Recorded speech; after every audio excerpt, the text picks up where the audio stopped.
Hi, this is Stu Turgel, your host of the Phoenix File, a weekly news magazine and community conversation with the people and programs making a positive impact on the quality of life in our community. How many times have you walked through a museum and lost count of the Do Not Touch signs? Well, there's a museum in Phoenix that wants its visitors to touch, poke, and generally get their hands all over the exhibits. The Children's Museum of Phoenix, located in the historic Monroe School Building, is one of the top 3 children's museums in America. Its 3 floors of hands-on, fun, and educational activities inspired and designed with kids in mind are there to engage the minds, muscles, and imaginations of children and the grown-ups who care about them. On tonight's edition of the Phoenix File, you'll learn what it's like to create a museum from a child's point of view when I welcome my guest, Kate Wells, President and CEO of the Children's Museum of Phoenix. And that's coming up next right here on Radio Phoenix, where the Valley comes to talk, sing, connect.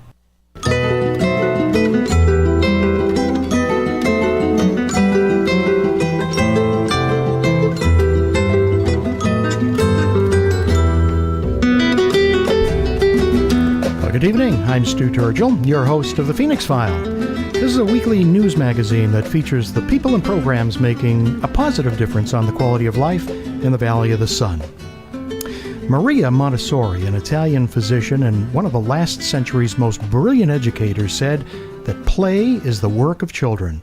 And if that's the case, then the children's museums around this country are a major contributor to keeping young children fully employed. Children's museums are places where children learn through play and exploration in environments that are designed just for them. These are very special museums. They reflect their diverse communities by creating playful, interactive learning experiences. You know, in an increasingly complex world, children's museums provide a place where all kids can learn through play with the caring adults in their lives. And in our community, we're extremely fortunate to have one of the very best examples of these specially designed places for kids anywhere in the country. Joining me in the studio tonight to talk about our local treasure is Kate Wells, the President and CEO of the Children's Museum of Phoenix. Kate is a co-founder of the Children's Museum of Phoenix, serving as one of the original members of the grassroots campaign that led to the museum's opening in 2008 and leading the capital campaign, raising over $12 million. From 2001 to 2009, she held the position of Director of Development and Communications for the museum as well. Now, in 2009, Kate took a sabbatical from the museum to travel around the world with her husband and 2 children. Returning from her world tour, she joined 8 Arizona PBS as Associate General Manager for Marketing and Development. Kate holds a Bachelor of Science degree in Political Science from San Diego State University, and she's a graduate of Arizona State University's Nonprofit Management Institute. She's been an award-winning community volunteer and activist working with the Girl Scouts Arizona Cactus Pine Council, as Social Venture Partners Fast Pitch Mentor, and with the ASU Downtown Advisory Council and Downtown Historic Neighborhoods as well.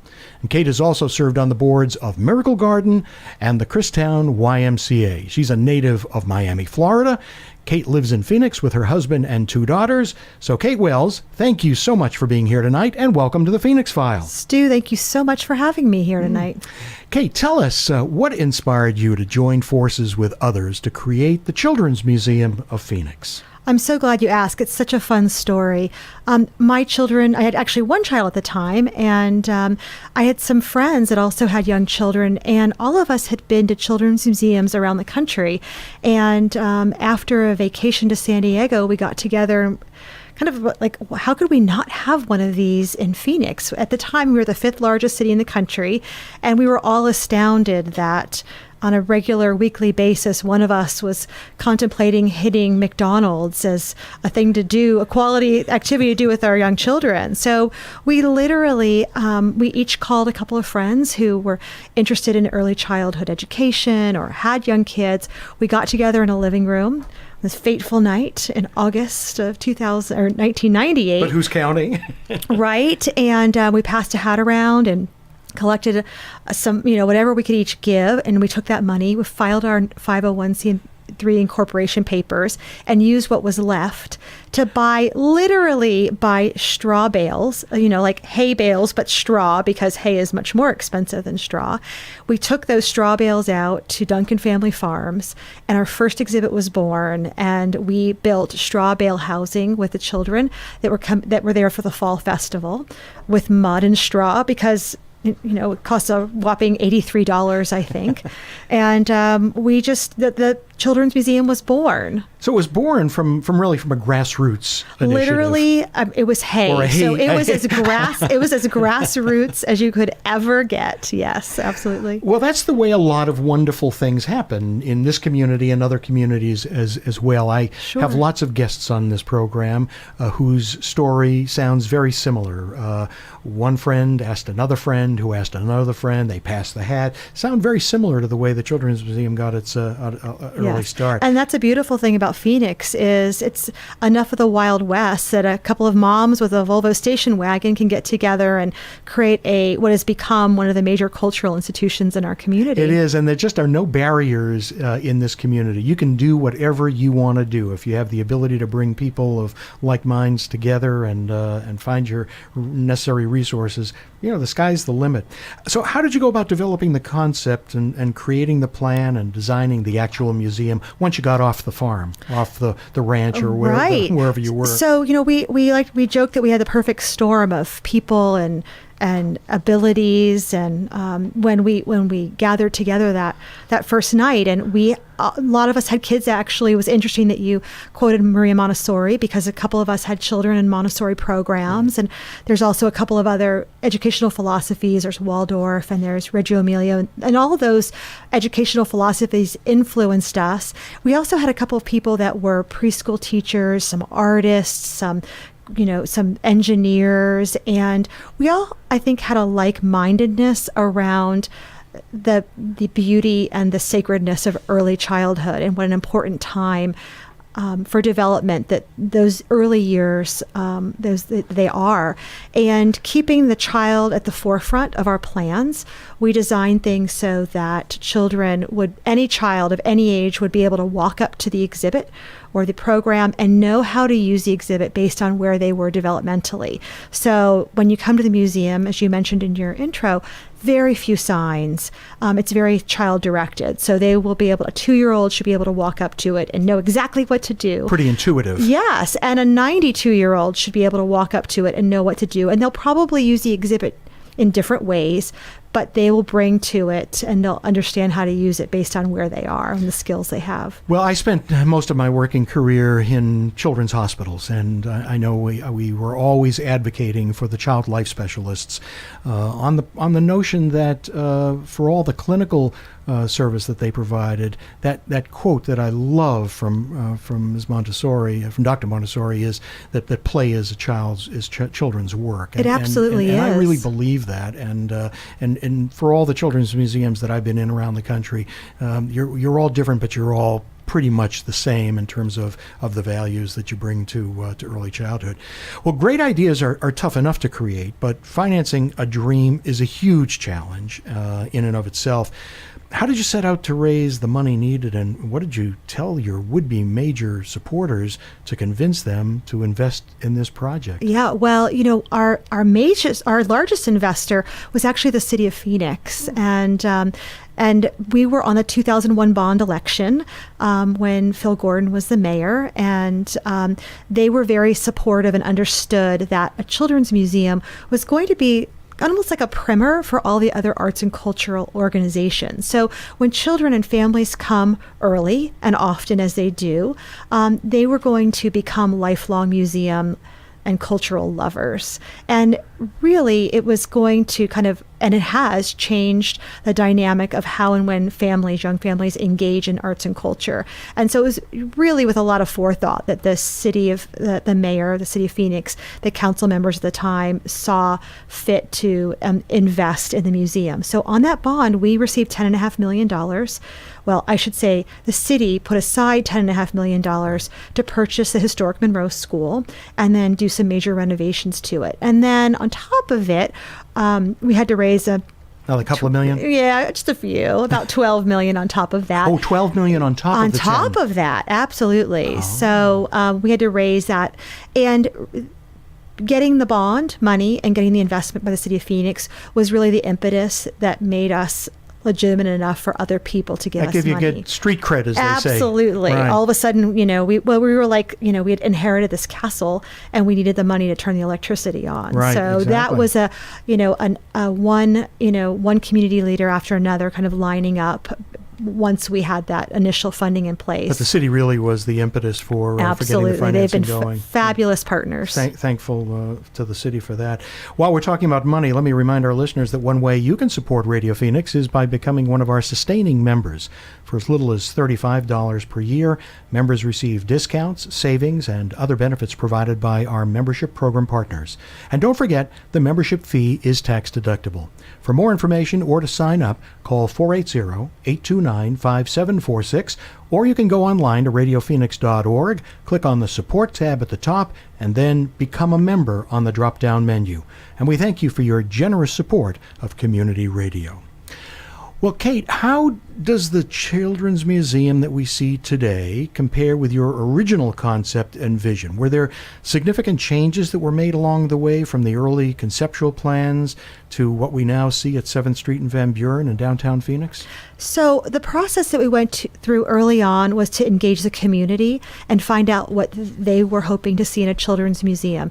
And we got such great information and feedback that we really based so much of what we planned to do and what we actually did on the input that they gave us. So it actually doesn't differ too much from our original plan. And as we move forward, even recently, we called them imagining workshops. And we went back about 2 years ago and asked the community, okay, if we're ready to grow again, because our building is actually 70,000 square feet and we only use about 50,000 square feet of it. We have room to grow. And if we were to grow, what would that look like to the community? And we got great feedback again. And we just finished about a $1.1 million expansion project. And it was also based on, kind of what the community needs. So while they probably didn't have a great idea of what it's going to look like, the function of it and the things that we focus on are very similar to what we founded ourselves on. Well, imagining workshop sounds a little Disney-like because Disney uses the Imagineering concept as they create exhibits that they think will be attractive for their visitors. Yes. We're going to take a short break to hear a couple of messages and then more of my conversation with Kate Wells. You're listening to The Phoenix File. I'm Stu Turgel, and this is Radio Phoenix.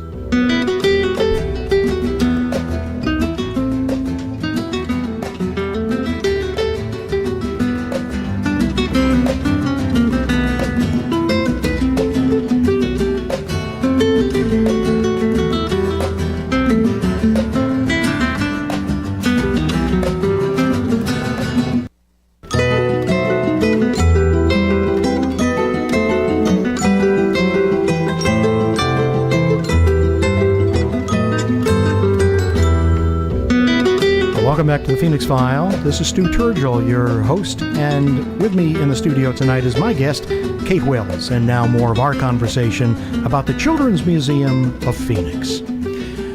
Kate, the museum is housed, as you mentioned, in what was originally the Monroe School, and I love the fact that you were able to acquire the school, renovate it, and still honor its history without forgetting its place in the history of our community. Tell us briefly about the Monroe School and the ways in which you stay connected with the origins and the history of your building. Sure, happy to. The Monroe School, I think, is one of our architectural treasures, actually in the whole state. It was built in 1911, so it was a territorial school. And when it was built, it was the largest school west of the Mississippi. I know. So it's 70,000 square feet. But not only is it a lot of square feet, but we have these very voluminous high ceilings and beautiful windows. And although it's only 3 stories tall, it's 60 plus feet. So it's actually a really, really large building. And it was the largest school west of the Mississippi until the 50s, when California built something a little bit larger. But when the city purchased the building on our behalf, it was actually slated, there was a demolition permit pulled on the school. So we were thrilled not only to be able to save it, but to make it our permanent home. That's great. At the top of the show, I mentioned that for children, play really is their work, but the Children's Museum is just not about play exclusively. It's about learning, too. So tell us a little more about what the goals of the Children's Museum are and how you go about blending play, fun, and learning. Sure. Our mission is to engage the minds, muscles, and imaginations of children and the grown-ups who care about them, which is a super important part of what we do. So the kids, if you think back to your own childhood, pretty much everything you do as an adult, you learned or saw examples of as a young child. So everything from grocery shopping to having friendships and sharing are things that you learned or hopefully learned during your childhood. And so we provide an environment where kids can practice all those skills, but also, and as important, is we provide an environment for parents to really stop and focus on the important work of that play that their children are doing, to value it, to really see that time, unstructured time for them to really explore and learn about themselves is vitally important. And then hopefully when the parents leave and the children go home with them, parents see opportunities or ways that they can extend that learning beyond the museum. So maybe creating environments in their home that are creative and open-ended, maybe letting their children take a little more risk than they normally would, because risk-taking, developmentally appropriate risk-taking is so important to early childhood. So not only planting the fun, play, learn seed with the children, but also planting some seeds among the adults about the importance of early childhood and play. That's great. For those who have not visited the Children's Museum of Phoenix, maybe it would be helpful for you to kind of give us a virtual walking tour of the museum from the moment of arrival and so folks have had a chance to walk through all of the spaces and exhibits. And because this is radio, I hope you can paint a good virtual picture so we can kind of imagine what it's like as we move through the building. Sure. Well, it's, because it's in the Elman Rose School, just right from the start, the historic architecture just kind of knocks your socks off. So when you turn into our parking lot, which we have free parking downtown, which is worth its weight in gold. That's worth its weight in gold. Right. You'll sure. enter in from actually what was the back of the school. And upon, going through admissions, you walk into a about 60-foot high atrium area where our climbing structure is located. And this is going to knock anyone's socks off. Imagine it's like the most amazing treehouse that you've ever could imagine, but it's 60 feet tall. And so you're climbing through bathtubs with wings and rowboats all the way up to a rocket ship that's made out of recycled garbage cans and car doors. And you'll notice as you climb through the climber, and actually through the entire museum, that we take objects that kids would see in their everyday lives, paint cans and pool noodles, and we turn them into exhibits. And the idea behind that is actually that there is fun and imagination and learning in every single thing around us. It's kind of reframing anything in its typical use and making it, using your imagination, back to imagination, and thinking about things in different ways. So that's just the first floor. Also, you'll hit an exhibit called Blockmania, which is thousands and thousands of blocks that you can turn into anything that you can think of. Up on the second floor, we have a pretend car wash where you can ride bicycles through. We have fort building areas. We have a new kid chin. And I wish everyone on the radio show could see me doing air quotes, because when I say kid chin, it's a play on words, of course, because it is a fabulous new kitchen that is sized for children, where they can take nutrition classes and cooking classes and learn about kitchen safety. And it's so much fun. On the third floor, we have a special area just for infants and toddlers. That's probably my favorite space in the museum. We have a working artist studio where you can build anything that you can imagine made of recycled materials. We have a pretend grocery store and a cafe and a grand ballroom. It's very Rube Goldberg-esque. We have a race car area. We have a beautiful book loft. And the piece de resistance. Oh, I just blew piece the de French. resistance. Thank you very much. I totally blew the French.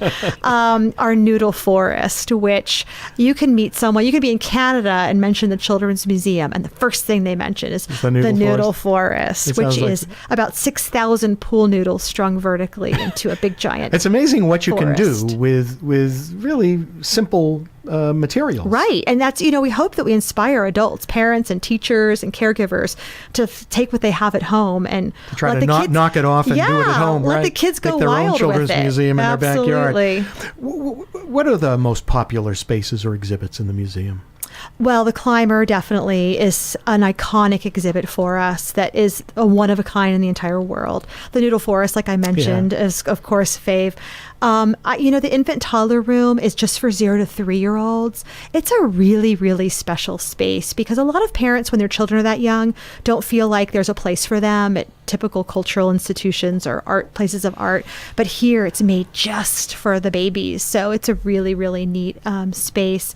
Our art studio also, we have about 250,000 kids go through our art studio every year. So you can imagine the volume of paint and glitter that we use, and those are probably people's favorites. I would say that our grocery store is where the kids spend their longest amount of time. I love that. I love that space. Oh my gosh, it's my hysterical. favorite space. We joke that being in the grocery store on any given day is like being in Florida at a grocery store the day before a hurricane, because the kids are shopping with such intensity and such, there's such want to fill their little carts importance to their work. Right. That yes. You have staff who are known as playologists. Playologists, yes. Which is certainly a catchy job title. What do playologists do, and how do they interact with the kids? Well, I think they have the most important jobs in the entire museum. They are the people that are hands-on, on the floor, day to day, working with the children and parents. And we have high school students and we have retirees, range the whole gamut of playologists. And really,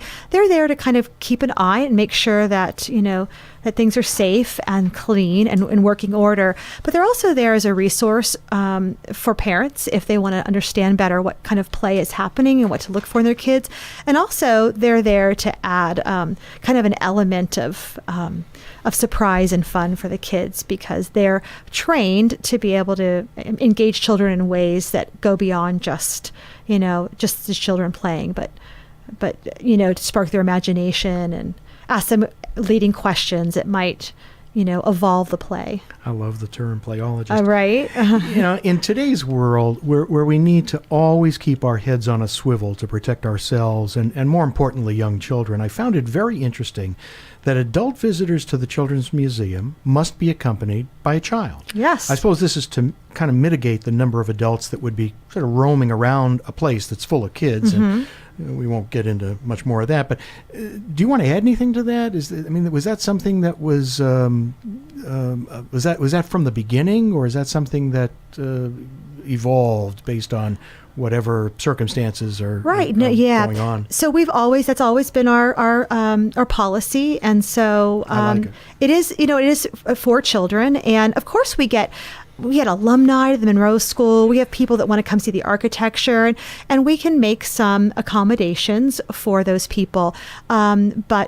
But generally, you need to make an appointment in advance, and so it's certainly available for people who are curious about the space to come and see. But it's a place for play, so we reserve it for that, so that we can make sure that we're respecting child. And also, there's lots of kids on any given day, so we need to make sure it's safe. Well, that's what I was going to say. It sounds Right. like that safety is a paramount importance for you. Yes, it absolutely is. And thank goodness for that. The reality of all museums and similar spaces is that the cost of maintaining the facility and the staff necessary to run the place and all the other operating costs require an admission fee to be charged. So what does it cost to go to the Children's Museum, and are there discounts available to help offset the regular admission price? Yes, the regular admission price is $12 a person. Children under the age of 1 are free. And we have military discounts. We actually have days that are free for teachers because we want them to be able to come in. We really, really value our teachers, as you can imagine. And we occasionally run discounts, but it actually costs us about $15 a person to run the museum, and we charge $12. So to make up that difference, we write grants and we have fundraisers, and those are really, really important, not only to help mitigate the cost, but also we provide 50,000 free and reduced admissions a year through our Every Child program. And so, we need to make sure that we are making the museum available to everyone in the community. So for children who live in homes where there may not be any extra funds for admissions to museums, it's possible for them to have a chance to take advantage of what the Children's Museum And we're has to open offer. every first Friday for free, first Friday night. Oh. So from 5 to 9. So there you are. Every first Friday, it's available. It's open to the public. And the only first Friday that we're closed is January. But other than that, come first Friday nights, come down and visit. Are the exhibits fairly static, or do they change regularly? The exhibits are relatively static. We have programs every single day that change. We have everything from gardening to cooking to music, yoga, you name it. But the exhibits are pretty static, and that's a philosophical choice we made because children change so much every time they visit. Every time they come to us, they've gained new skills outside of the museum, and a mastery of space and a mastery of activities is really important for children. And so we want them to come and recognize that last time I came, I wanted to go through the Noodle Forest, but I was a little bit nervous. This time I'm going to take a few steps in and try it out. And by the time I've been here 3 or 4 times, I am so brave. We heard a little girl say, I'm brave of that. And we want them to be able to come and experience things over and over again and master them. You're about to celebrate your 10th anniversary. Do you have any idea how many visitors have been through the museum since you first opened? I bet you do. I do. We will celebrate our 3 millionth visitor sometime this fall, which is really astonishing and amazing. And wow, that's a lot. Yeah. I'm sure you visited many of the 400 or so children's museums around the country and beyond. Have you seen something in another children's museum you'd love to introduce to your facility? Well, there's so many amazing ideas out there in children's museums and science centers and aquariums and zoos and art galleries. So we check out things all over when we travel and bring back ideas. They usually turn into programs initially, and we're also really big into prototyping. So we might try something in a room for a couple of weeks, do a pop-up exhibit, and that's how we actually got the idea for our upcoming Sandcastle Building Festival, which is April 14th and 15th, and we have that every year. It's called Sandfest. Terrific. And we actually got that idea from another museum. It's good to steal good ideas. Absolutely, and we'll share our ideas too. Yeah.